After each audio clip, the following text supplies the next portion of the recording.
মার্কিন যুক্তরাষ্ট্রের সাবেক প্রেসিডেন্ট ডোনাল্ড ট্রাম্পের প্রশাসন ভেনেজুয়েলার তেল খাত নিয়ে একটি গুরুত্বপূর্ণ উদ্যোগ নিয়েছে। আন্তর্জাতিক সংবাদ মাধ্যম রয়টার্সের বরাতে জানা গেছে, ট্রাম্প প্রশাসন শীঘ্রই যুক্তরাষ্ট্রের বড় বড় তেল কোম্পানির নির্বাহীদের সঙ্গে বৈঠকে বসতে যাচ্ছে।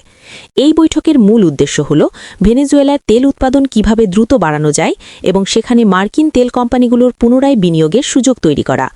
ভেনেজুয়েলা বিশ্বের অন্যতম বৃহৎ তেল মজুদের দেশ হলেও দীর্ঘদিন ধরে রাজনৈতিক সংকট, অর্থনৈতিক দুরাবস্থা ও আন্তর্জাতিক নিষেধাজ্ঞার কারণে দেশটির তেল উৎপাদন মারাত্মকভাবে কমে গেছে। ট্রাম্প প্রশাসনের ধারণা, ভেনেজুয়েলার বিশাল তেল সম্পদ পুনরায় সক্রিয় করা গেলে তা শুধু ভেনেজুয়েলার অর্থনীতিই নয়, বরং যুক্তরাষ্ট্রের জ্বালানি নিরাপত্তা ও বৈশ্বিক তেলের বাজারেও বড় প্রভাব ফেলবে। সূত্র জানায়, বৈঠকে এক্সন মোবিল, চেভরন, কোনুকো ফিলিপসের মতো মার্কিন তেল জায়ান্টদের সম্ভাব্য ভূমিকা নিয়ে আলোচনা হবে। তবে তেল কোম্পানির কর্মকর্তারা বলছেন, ভেনেজুয়েলায় বিনিয়োগ সহজ নয়। দেশটির তেল অবকাঠামো ভেঙে পড়েছে, রাজনৈতিক পরিস্থিতিও এখনও অনিশ্চিত।